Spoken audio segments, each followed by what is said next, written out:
And also, Kickus, his most played is Lee Sin. His name might actually even be after Lee Sin. Just kicking people into everybody. But he has a ton of games on that. And then his second most played is like a third of that. So he's really known for his Lee Sin play. Well, we'll see if he can kind of keep up with something else in the roster, though. Lulu going to be grabbed right away for4EVERZENZYG. And now SKKB Prime going to look at just the old standby lanes. Why the heck not? Lucian Thresh, a great duo lane overall. No bans aside from the Kate. Dropped the bottom lane champs, and they're just going to go for this one. Yeah, I was really surprised when they banned away the Gragas on blue side right now for 4EVERZENZYG. But Lulu Gragas are really the S tier of top lane. Gragas actually beats Lulu in a head-to-head, but Lulu will scale later into the game, even if she's shut down. Like Gragas, if you shut him down, he's kind of limp in the late game. He's not very effective. So they ban that away, first pick the Lulu for themselves, and secure that matchup, because that's going to be a safe lane now. There's nothing currently in the game that holds toe-to-toe with that. At least something that people have shown so Discovered, far. I mean, that's the thing, is like champs come out of nowhere all the time. People hadn't played top Lulu despite not being changed in forever, and then realized that she was good. So it's always fun to see like, oh man, this jungle Riven's the new thing. I want to see how the adaptations keep going on. Morgana support against Thresh, skill matchup there. The Evelynn jungle with Lee Sin dropped away. Great pick as well. Yeah, I like that. And this is looking like a more and more supporty team. They're going to need some hyper carries in here. Kog'Maw still up. Lucian picked away. Tristana still up as well. Kobe's going to have to go with something along those lines, because the Caitlyn band away Lucian picked. It's really all he has left. Right, and I feel like, knowing his champion pool, I feel like Tristana would be the most thematically accurate to what he plays, right? Long range, has escapes, that would fit the bill. And again, you play a hyper carry with a bunch of supporty champions, and like, great, it's all kinds of synergy right there in the mix. But we'll have to see what he actually wants to go for, if he wants to play more spellcaster. Senkux might go for Yasuo. Ooh. I'm sorry. I was like, you want to jump Epiphany. In there. Yeah, no, Epiphanies are very worthwhile jumping into, because you never know. But looks like he's not going to pick that just yet. I mean, it could be Ryze mid or top. Normally, most people have that in their pools regardless. I don't see a lot of Ryze from Smitty, but you never know. Ryze is actually pretty decent against Yasuo. Your binding, your Rune Prism can go through the wind wall, and then you can just reposition yourself around it. Also, his cooldowns are so low that you can get in between wind wall cooldowns very easily. Around that 5-second mark, and then you just reduce them more. Yeah, basically Rune Prison is the big part of it. Is you can stop his dash mid dash with Rune Prison. It's the best word I could use for that one. It's a verb too, ha! And that one doesn't get blocked up by the wind wall, so it makes life pretty easy for you in that case. Do have to be slightly concerned about the Kog'Maw versus Lucian matchup in this specific case, just because you can get harassed down, but if 4EVERZENZYG can play around that, then Kobe's going to be pretty well set up.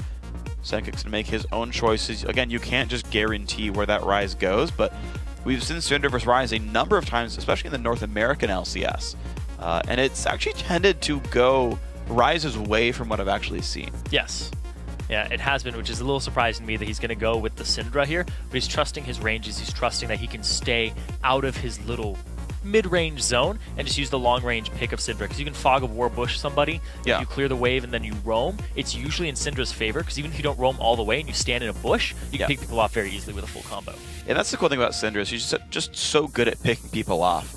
In terms of like, I know, like, I think like the beginning of this year, the end of last year, one of the big things commentators would talk about in Champ Select is like what a comp would try to do. And be like, this is a pick comp, this is a team fight comp, this is a split pushing team.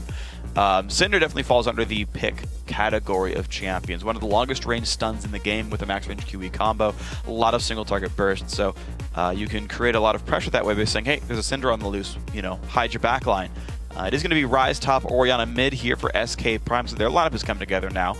Seeming very team fight focused, actually, specifically. And for 4EVERZENZYG, I feel like Kog'Maw's actually pretty safe outside the laning phase. Yeah, he's very safe. They have a lot of CC, a lot of peel for him. They don't really have a designated tank. Lulu will make somebody a little tanky, and Evelynn will eventually get there. I don't always trust her as a tank, though. No, me personally. Either. She's very squishy, just in base and things like that. Yeah. And also the fact you really want to build the Lizard Elder on her and get that going. Right. So breaking the team comps down, SK Gaming really looked like they go for a wombo combo, ball delivery with AoE on top of that, with a safe bottom lane. And then 4EVERZENZYG look like they have a little more pick-oriented with some Kog'Maw team fighting, but it's a multi-threat pronged team. True. Kog'Maw, Syndra, you have a lot of focuses here that are very squishy, and if you divide them, you might be able to conquer. and the fact that Evelyn is going to be trying to come in and flank and set up the fight, you have a lot of things that it's on the shot calling of the enemy team to figure out who we focus, who's in range to focus, because these are very long-range threats. Yeah, absolutely the case. And if someone gets caught out, Jarvan goes in, the team's not ready, you're going to die to a Cogmon in like 4 seconds or less. So you've definitely got some concerns here on both sides. You play it right there, you're going to be good to go. Game 1 about to be started up here. Best of 3 once again. You win the game, you win the series, you are in the postseason playoff. That's a pretty important point right here. As the bracket goes on, we can see who's going to be able to guarantee themselves a bye in the first round and how high the seeds can go. But it's going to be the big test to see how well these teams can play right now in this series. This is the test right in front of them now. See if they're up to it right now. Standard utility for Ryze, and the mana coming through with the Sapphire Crystal. 530. He almost has more mana than health level 1. Not quite, though. It's a lot of extra base damage on his abilities. Yes. He will hit you rather hard. He's also running movement speed in his quintessences. He's running with the, okay. It looked like it's pretty standard. 377 move speed. That was actually quite fast. If you go deep utility, you have the out-of-combat move speed, the extra move speed, the 1.5% from the Tier 1 Mastery. Looks like SK Prime. Yeah, they are running in here to look for some plays down to the jungle. I don't remember if they got spotted by the initial ward put down to the front side, but look at all these pings they're going for, saying, hey, check out people might be over here. Look, put your wards down. It is a very safe warding expedition for VODS. They actually pinged out both wards that came down for SK Prime's invade. So 4EZ knows actually everything that has happened so far in the early game. Yeah, but all these wards from ForeverEZ, they're going to have a lot of coverage of this early game. You said they see everything. They're going to see it for a very long time. They're going to know which buff is started at, and they're going to know what SK Prime knows about them. That's a big thing, too. Because if you know what your enemy knows about you, you're like, okay, we can juke them. We can make sure that Lulu doesn't show himself so that they don't get a 2v1, things like that. Yeah, and that's the thing is the wards are also going to time out soon enough that Evelyn can actually remain hidden by the time she's gotten to her second buff here as well. So Rollighead, it's actually the guy's last name, by the way. Yeah. Learned that one. He tweeted at us. And here we go. So the beginning of the jungle starts. Both jungles going red buff. Kikis will end his route on the southeastern side. Rollighead will actually be towards the top lane when he finishes his buffs. Completely on the opposite end there. So we'll have to see if they group up middle, but at the same time, it's a very safe bottom lane for SKP. They can choose to snowball it and try to shut down Kobe and his Kog'Maw, which can be very deadly in the late game and just keep him down. Or they can try to get the Ryze going. They can try to get the gank assistance up there, but it's very hard to gank a Lulu. Yeah. Maybe a little easier. Even the Lulu's a pretty rough gun. Kikis, though, actually wants to try to invade and take something. I don't think he sees Evelyn right now, though, but he just does his basic timing of when a jungler would finish the camp. Kikis using his just knowledge of jungling to get this gank. He's just going to walk straight up. Jarvan's very good at brawling at level 2. All right, there's the auto attack for the slow. There's the flash. Gets the flash and doesn't even go for the blue because the collapse from Senkux. Very smart play, though. He does actually burn a lot of health and mana. Smitty getting good damage on a Wonderwear, so now SKP is the better top lane. This could be enough to take the buff away. Yeah, Wonderwear half HP right now. He does have some biscuits for him. That's warded up, and they're going to be able to see Kikis doing this buff now. And he won't see Rollighead. This could be bad for Kikis if they collapse down. He is out of mana right now, does have his summoners. Eve has smite, but no flash. Smite, nicely done there. Kikis takes it with an auto attack. Rollighead smited too early. They're collapsing on him. He's going to have to get over the wall. He can EQ. He's fine. Yeah, he also has flash, so either of them would work. Nice move. Ooh, good turning back move there. Yeah, the lack of a collapse from Wonderwear and Senkux, they were trying to push the wave up, but they couldn't do it in time. And I got to say, though, just dodging the EQ from... Senkux. Yeah, exactly. That would have actually canceled the flag toss. The jump would have forced the flash out. So beautifully played there. Kikis gets the early invade successfully. Very, very nicely done. Rollighead now forced just to farm his own jungle, and until he gets Spirit Stone, this guy's going to be hurting for mana pretty heavily. Oh yeah, even though Eve passive will give him some mana back as a percentage while he's invisible, you don't spend a lot of time invisible in the early game. Nope. He's going to recall back. Should have enough money for that item now at least. Yeah, he's going to have to back and rush that. Whereas if you look over at Kikis, he already got himself a longsword. And man, that's such a solo queue thing to do too. Just bully the jungler by yourself. But then he got complete vision of it. He knew the situation, and he's communicating with his laners, which is a 5v5 rank thing to do. Yep. And it's fantastic to see that type of play at this level. Yeah, I was going to say, you know what's not solo queue thing to do is buy a pink ward on your first back. Yes. That is one of the most unselfish things you can do, is drop 100 gold on not combat stats, but it will allow him to spot the Evelynn moves a little bit more. There's his easily secured blue buff, had that under control the whole time, so Kikis completes the 3-buff start for the team. Rollick had already out of buffs himself. Yeah, and Kikis, no stranger to team play. We talked about it. So many teams for him under his belt, kind of etched onto a wall or a placard somewhere. It's a really big placard at this point, but he's looking for that winner. Got a lot of notches in his computer case. Yeah, there you go. Pulls out the pocket knife. There we go. One more team. Rollick at level 3, actually not too far behind Kikis. One level down, but that's not the end of the world necessarily. Bottom lane is holding pretty close to equal. I got to point out what happened early on. Ooh, okay. He swept a ward with that, so they know the pink ward's down there. But we saw the pink ward come down.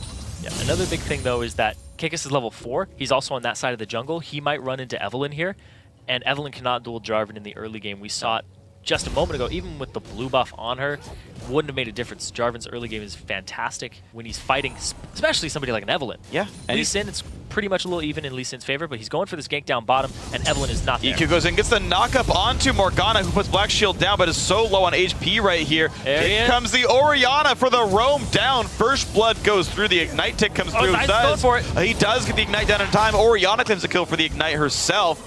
Summoner Heal getting her safe, and look at that, SK Prime already start the game 2-0. They've got Summoner Heal just flat out saved him there. Z's coming up big with that one. And that's 2 kills of First Blood going over to SKP, giving them almost 1,000 gold lead at the 6-minute mark. Just a huge play and collapse by this entire team. Absolutely beautiful stuff by them. So a great set of teamwork there. Sencux could sweep the pink ward out. Yeah, there he goes.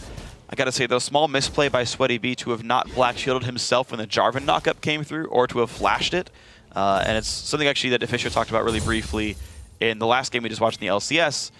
Sometimes players, they'll flash after the CC and take a bunch of damage beforehand, and you still die when that happens a lot of the time. Yeah, using your flash preemptively, or even when you know they'd be in range for the ability, is actually better than waiting for the ability to land and then flashing after. Absolutely it is. Especially in the early game. Oh, yeah. But unfortunately for ForeEVERZENZYG, they do drop down 2 kills so far, and Kikis has still been a part of everything. So as far as replacement junglers go, I would take a 0-0-2 job and he stole a buff. I'd be happy with that. Yeah, I would definitely take that too. He's down a level, but he's about to get that for himself because Rollick, he's just been running around farming. His impact on the game has been very minimal. And also I want to point out, the thing that allowed that gank to happen was that Kikis set up that pink ward, cleared the ward, then roamed down, provided pressure in that side of the jungle, but that allowed Orianna to just walk there, knew there was a pink ward, and his route was completely unscouted. It was beautiful stuff by these guys. So I got to give a lot of props to SKP so far. They're playing this game pretty close to correct. The only downside, and it's really not a very big one, is the fact that they're not really hurting Kog'Maw's minion kills. He's only down 4 against Lucian. And with Z's just having assists, they're not really that far apart in item parity. And late game Kog'Maw is always something to be very concerned about as a team. Yeah, and they're both going for those attack speed items first. It's going to be the Trinity Force versus the Blade of the Ruined King here. Trinity Force Kog'Maw, very common. Saw that today as well. Kikis spending a lot of time getting ward coverage more so than just farming. Now looks for the mid lane gank. Not going to find that one. Okay.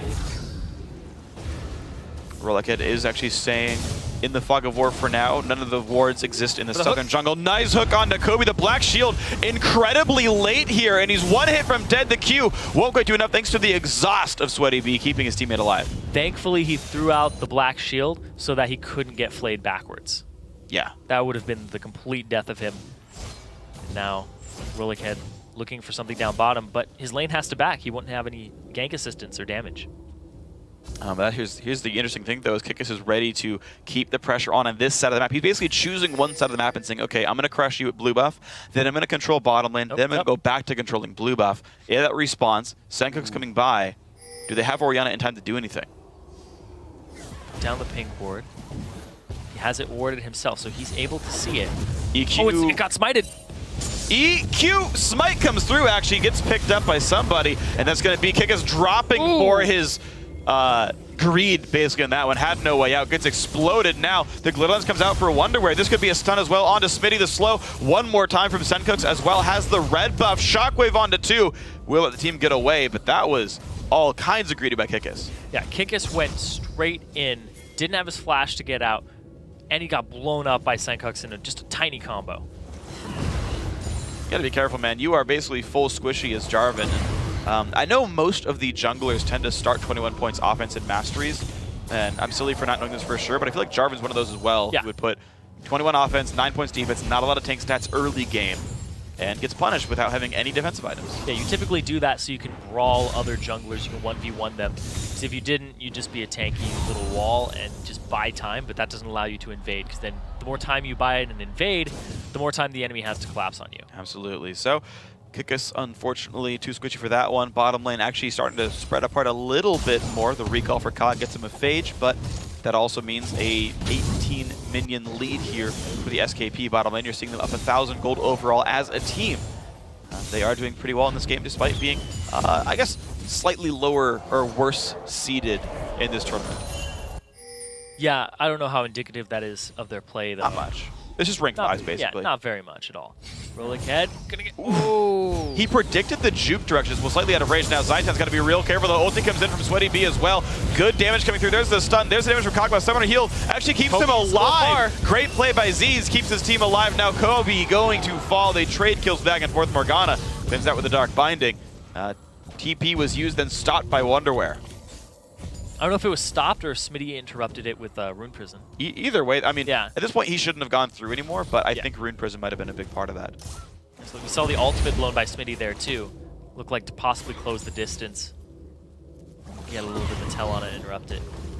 I mean, at the same time, yeah, he went up for it because if he was able to go there, he might have been able to convert that into a dragon.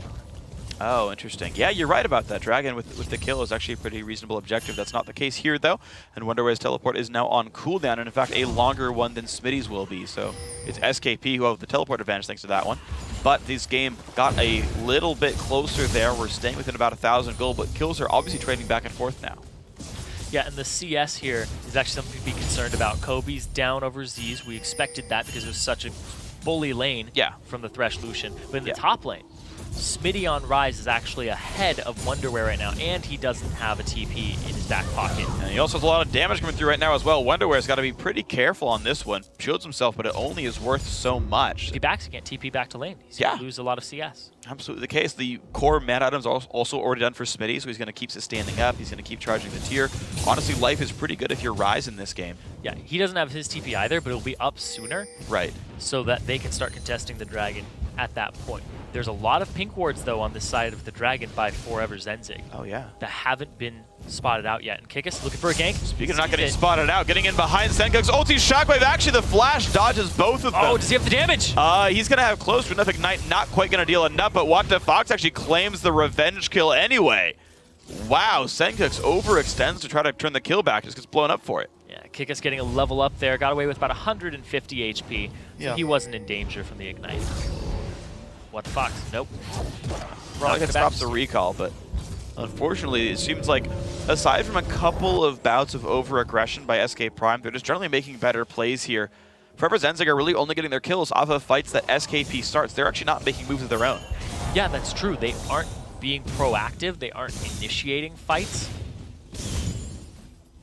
When you've got a Syndra, like that is a fight-engaging champion. You've got an Evelyn to run around, get behind people, be stealth. I mean, there's been great pink ward coverage by SKP. They've been trying very hard to get pink wards down. I think probably about 5 or more have been bought so far this game, 13 minutes in. But point still stands. There just hasn't been aggression by 4EVERZENZYG. Keeping the first dragon in mind right now because it's almost 13 minutes and 37 seconds in the game. Woo! Yeah. Shout out to that. But in order to set up the dragon for either of these teams, 4EVERZENZYG, they need to get a pick before they start it. And SKP, they need to just team fight at the dragon or let 4EVERZENZYG start it first. Because they're actually fine just getting objective. Yeah. Slowly closing this game out. Because look at that, the 2K gold up. They're winning their lanes. Just because they're winning lanes. They're just winning their lanes. That's all it is. So they don't have to force the dragon yet. There's no reason to. Let 4EVERZENZYG start it, just have better positioning than them, and then pick them off in the dragon team fight with your AoE. Or take it once you pick somebody off. But we'll see. Oh, that binding barely missed. Great Lantern, and Zeus is alive. not capitalizing off of a flash is really bad in terms of resource expenditure. And look at that, the TP coming in, rolling in, he's caught. Great play, good flash to get away from the box, but here comes the flash, Rune Prison from Rise, kill picked up, and this one is going to be a dragon. Kill the jungler, get yourself a dragon with a smite. Kikis, he has it available. There'd have to be a wonderful steal here by the rest of 4EVERZENZYG. Ooh, okay, good smite. Yeah, there's a lot of bursts coming out, but they played that one exactly correctly. Good job by Kikis, and he's now 0-1-4. He's been a part of many kills for his team. And this is a team that just is playing quite well. The new jungler has worked out for SKP quite nicely. Yeah, it definitely has, replacing Broken Shard in here, who got them where they are right now. But Kikis came in, a little bit of better KDA, but his playstyle isn't actually too far off. I would just say he's a little less aggressive and less of a forcer. But look at this. Look at, speaking of forcing things, there goes another 2 ultimates. These two have been ulting together a couple of times now. Each time a kill does come out in the end, so now 4,000 gold lead. SKP very much in control. Yeah, and on that point I was just saying, Broken Shard's more of a forcer, Kikis is more of a capitalizer. He sees little opportunities, he's like, oh, I can take advantage of that, flashes down, I will take that with a Cataclysm. I will force them to do this, or capitalize off of that. Uses mistakes very wisely. Well, this time around he's not going to be able to steal the blue buff away from Sencooks, but you know what? That's okay, judging by how it went last time. So Kikis is just going to be back on his own side of the jungle, but I agree with you. He is capitalizing on things very, very well, and that is the big thing that I think is making SKP win this game, is they are finding these openings to make moves. When SweatyB went for the flash engage, he got lanterned out, and the aggression failed, unfortunately. And it's just a very big tale over and over again of when SKP tries, it works. When 4EC tries, it doesn't. Yeah, and speaking of that flash trying to bind, right there, we just saw the Cataclysm on a target that didn't have the flash available, without it being a tower dive, without it being too forced of a play.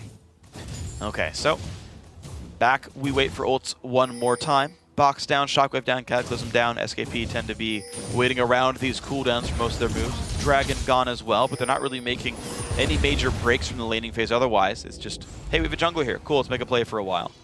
Keeping wards in control, and as the turrets do start to go down, I want to see just how SKP continues to control the map. Still mostly defensive pink wards, not very aggressive ones just yet, but they're starting to play into the enemy jungle. Another lantern. That almost put him into the binding on the way out. But yeah, that binding was wide though. Like SweatyB was predicting a juke to the south, and just like walks right by. Lucia gets to wait, grab a lantern, get out. Like none of this is working. None of the catches are working. None of the binds are working. None of this is really catching their opponents. And I don't feel like this is a game where you can say, well, don't worry, 40-minute Kog'Maw. He's going to try to force the flash here from Wonderwear. He does. He does, yeah. All right, EQ ulti, 10% CDR from Lizard Elder, and otherwise just going to wait for that cooldown to come back up in about 2 minutes time. Mid lane under fire. Good move by SKP, and in fact, they have the resources, I think, to take this turret down right there. Brutalizer plus Ruin King, and down it goes. Evelyn's off on the side. Kobe is trying to get in here, but they aren't going to engage it. Once again, 4EVERZENZYG, they just can't find the opening to engage a fighter to start it off. SKP have done a very good job then to keep anything from happening to themselves whatsoever. You know, a decent amount of ward control. They do keep a couple of pink wards down on the map at all times. And they're overall not getting caught out whatsoever as they slowly churn through the base of 4EVERZENZYG. And every few minutes, something else falls. Yeah, just getting little capitalizations, just making that lead a little bigger and a little bigger until it's going to be this gigantic ball. Because 4EVERZENZYG right now, they aren't making plays. They aren't making moves that would get them into the game. And at the same time, they're not really capitalizing on anything that SKP does or countering it. Right now, they're just kind of like, all right, we're trying to play the lane phase. Let us do this. And SKP's like, no. But they keep getting kills off it, and 4EVERZENZYG don't react appropriately. They're trying to play passive for the late game.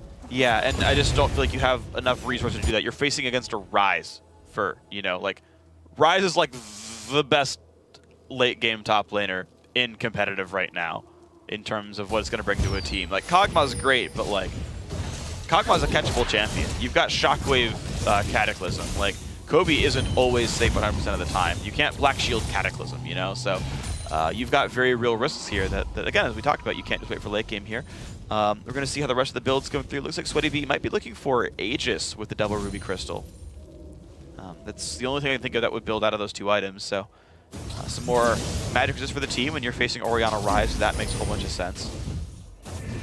But basically, so since the only team we're really seeing make plays is SKP, I just want to kind of keep looking at them and what they do, because you realize, so first of all, if they win this series, they do go into the playoffs. But from the playoffs, you have to actually win in top 3 to make the promo tournament. So this is a team that is going to have more tough competition ahead of them. Not even just for representing for the rest of this series, but if they even go farther, teams going to look at them to beat them in playoffs. They're going to want to be able to beat other top teams like H2K, whom I believe they will play in the semis if they win here. It'll be a rematch too, because they got 2-0'd by H2K previously. Right. But that means we also haven't seen their full potential or what they're actually like, because H2K, yeah, they beat everybody. They 2-0'd NIP in the finals. Right.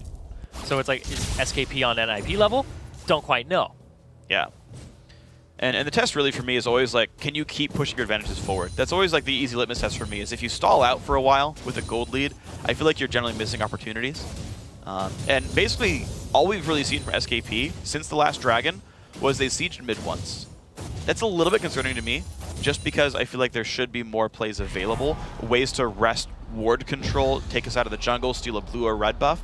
Not seen any of that yet. Yeah, and right now, since the last Dragon, it's been 6 minutes. It's about to come up again, and 4EVERZENZYG are in a position right now to set up for it.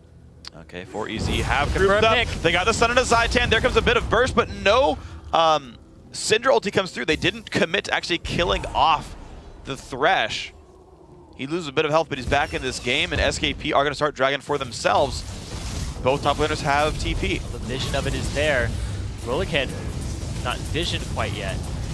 Smite distance. They're going to try to smite fight this. Smite fight comes out, and it goes to Kickus right there, and now the engage comes through. Shockwave hits only one, but he goes down thanks to Rise, even despite the wild growth. Into the back line goes Kickus. He finds Sencooks as well. Ulti hits Kickus, but he's going to stay alive through the shields, and more kills keep coming through. 3 so far. The rest of the team forced to run away on this one. SKP winning again. Huge team fight there coming out on top. WattFox still has Flash. Don't know if he's going to try to keep going for this one. Instead, they're just going to get some objectives off of it. No, he actually does want this. He flashes the binding. Flash the binding, finds Kobe. In comes Kickus as well. Mid-tier 2 is going to be theirs for sure. We'll see if they can grab much more. Only 22 minutes into the game, and these guys are in a commanding 9,000 gold lead already. Off of that Dragon and that team fight, the 4 for 0, and now they're going to get an inhibitor turret for it, or at least attempt to get one. That's going to be their turret for sure. It's a 5v4, so out they go. Jumps to his own flag, and this is going to be a safe situation. Now 10,000 gold the lead. Very significant margin there. SKP, well, they waited for the next Dragon, but when they took it, man, did they explode. Yeah, that was the type of situation I was talking about, where 4EVERZENZYG at the Dragon need to get a pick before it starts. They almost had the opportunity onto Zaitan. They couldn't blow him up, though. Then the team fight starts after SKP has started up the Dragon. And like I said, you want to bait 4EVERZENZYG into this fight if you're SKP. We see the smite from Kickus. He picks it up. The Shockwave hits one and gets another flash. And then Sweaty B comes back into the fight. And Wonderwear gets taken out despite using his ultimate. And they go straight for Sencooks. Kickus locks up the back line, and they just shred through everybody else. And this was exactly what SKP wanted coming into that Dragon. They wanted to have it started up, and the positioning with an Orianna, Jarvan, and the rest of their team, the Rise on top of it with the TP on the ward, was impeccable. And then he swaps over to Kobe here, and you see the final pickup. I really like the little things he did, right? Walking over to pick up the ball, as well as like switching targets halfway through. He was like, I see a Morgana. Wait a second. I see a Kog'Maw. Good stuff. So SKP down the line. I think all the players are playing awesome. Every single lane they were winning. And Kickus had one over-aggressive move. That was it, and otherwise has been playing really on point. Hasn't missed a single smite all game either. That's actually an important skill. It's hard to track, but so far, he's been perfect. Yeah, he has been. And the over-aggressive move that he made was the one for the buff steal, but then he ended up giving buffs over to the mid laner on Sencooks. Ooh. Sencooks didn't do too much with it. More like I just want a smite fight. Took the big Wraith. Oh. Kickus isn't perfect anymore. Yep, never mind. It's trash. Replace him. Needs another new team next month. Just get dropped. He missed a big Wraith.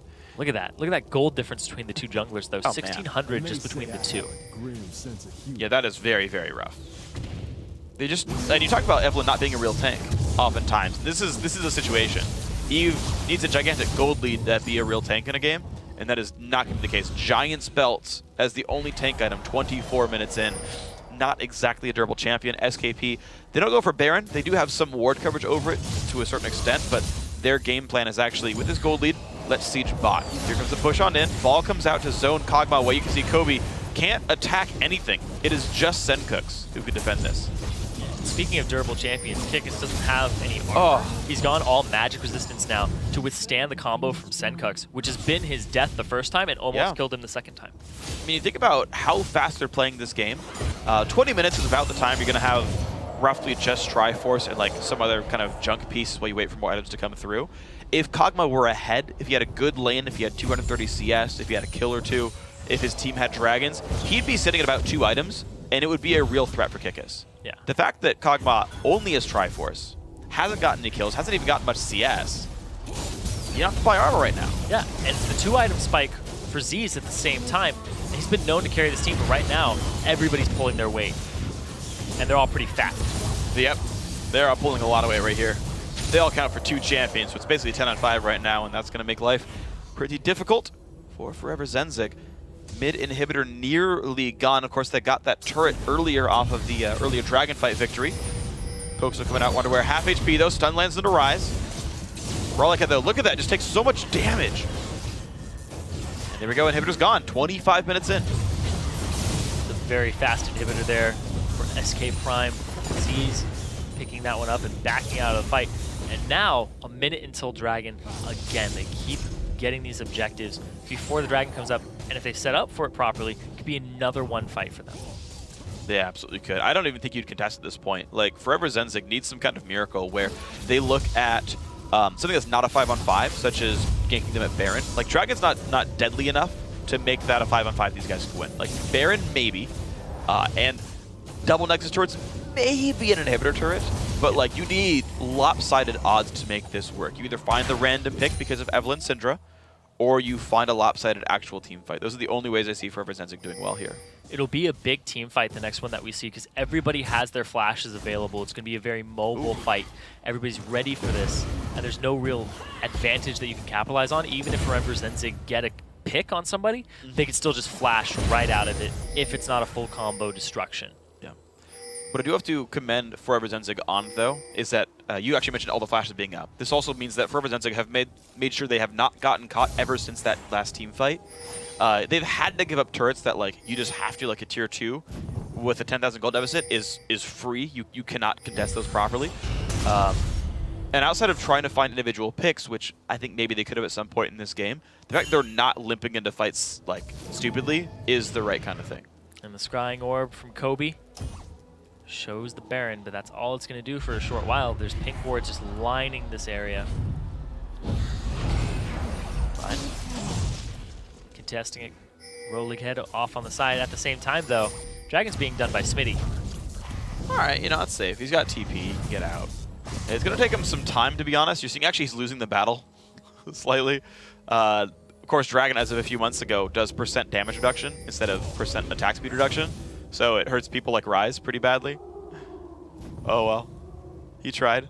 Rawlika head. He sees there's a pink ward there, so he knows he can't slink in too far. He also sees them. Yeah. Oh, he knows they're not actually doing the the Baron. And SKP have no idea they didn't get seen here. Yeah, because they can't see Evelynn yet. They're still waiting. But you know, the thing is, this is fine. SKP are split pushing with Rise. They will pull attention. Mid lane will push in. They will at some point require significant attention elsewhere by VODS, and at that point, it's a Baron. Unless you get outsmited. Yeah. Kikis has a better record in smites this game, though. Is this VODS' chance to get back in the game? Only takes one. Goes in for the damage. TP comes in as well for Rise, but not going to find much. Lulu back in the base, but she has teleport as well. SK Prime do go back to Baron, but they're now a couple of spells down. 2 ultis were, actually 3 ultis were burned for that. For none for VODS. This is the kind of fight that they might want. Flash goes in. Nice knockback there by Sencooks, but doesn't get caught. He just might, and there's the Cataclysm. A massive one at that. They trade 1 for 1 so far. Shotgun catches on to 2. These are more fights going SKP's way. They're going to find 4 kills here. Only Wonderwear's alive. It's a huge Smitty there with so many levels in this game. 2 over Wonderwear. We see him right there, trying to get him off the field. Teleporting. He knows. He knows he's done. He knows. That's going to be the game. Zhonya's pop. There's a surrender vote as well. SKP finally bait out the Baron fight, and they play it properly. 29-minute victory. A fast one. A very well-played one. SKP up 1-0. Yeah, they knew what their win conditions were. They just had a team fight, show up at the Dragons, and test, and then they come out on top. Kikis did a very good job of setting up the lanes in the early game and then snowballing off of that. Yeah, and I guess I got to apologize for SKP a little bit. I was a little bit concerned when they won Dragon Fight number 1 and then waited for 6 minutes for Dragon Fight number 2 because I'm always concerned when you're like, we're just not going to do anything, and don't worry, Dragons will do it for us. Because picks happen and games slip away from your fingers sometimes. But that second Dragon Fight was everything. They were a team fight-based composition, as you pointed out in the early game there. And they found the team fight. Said, if you fight us at Dragon, it'll be horrible for you guys. That's exactly what happened. Gotta say, a well-played game. Yeah, and that 6-minute lull, I do chalk it up to the fact that they're kind of using Kikis' play style, where he's capitalizing off of bad moves or moves that aren't ideal, and really turning it in his team's favor instead of forcing something and being like, we've been around for 6 minutes, I'm just going to do something because I have to do something. Yeah. There's a lot of top junglers that are like that. Kikis has a slightly different style. Yeah, he seemed to be pretty smart about it. There was the one bad blue buff force. That one's shame on you, but otherwise... Otherwise, yeah, a largely great game. And I do love the early invade that he played. Because here's the cool thing. The early invade SKP, they trinket warded the entire western jungle. They warded the entire blue buff side. They knew Eve started red. There are so many cool mind games here. Because, first of all, Kobe and Sweaty B did not leash Evelyn's red. They were in the lane right away because they got the early push, so they weren't down in level, so they actually got to hold up CS the first few waves. Like that was, I think, the right choice strategically. It does slow down Evelyn, but again, it put their duel in a decent spot. Kikis sees this. He sees no leash, and he knows she started red and says, I can get to you in time. Goes across the map, gets there when Dragon's still fairly, like, blue buff isn't smiteable yet. Uses all that information to make the right choice and start that invade, and that sets a lot of the game into motion. And that's one of those tiny things, too, where if you don't get a leash, you're going to use more potions, and you only get 4 right now. True. The Hunter's Machete. Yeah. So he's running out of HP in his inventory and in his health bar, so that if you invade him, you do a little bit of damage. Even if you hit him once or twice, you got Martial Cadence, you're going to chunk him down a tiny bit. Yep. He has to back off of that objective. And the fact that Senkux came in and was able to help them pick it up was the big part of that. Yeah, so overall, very well played game. Yeah, I mean, and again, a lot of things cascaded on. You talk about the fact that Kikis capitalizes on his team's good plays and his opponent's misplays. Did so. Very well done game. Under 30 minutes, again, is a remarkably fast score. So GG well played to SKP. Guys, going to take a quick break, but when we return, it's time for Game 2 between SK Gaming Prime and 4EVERZENZYG. Don't go anywhere.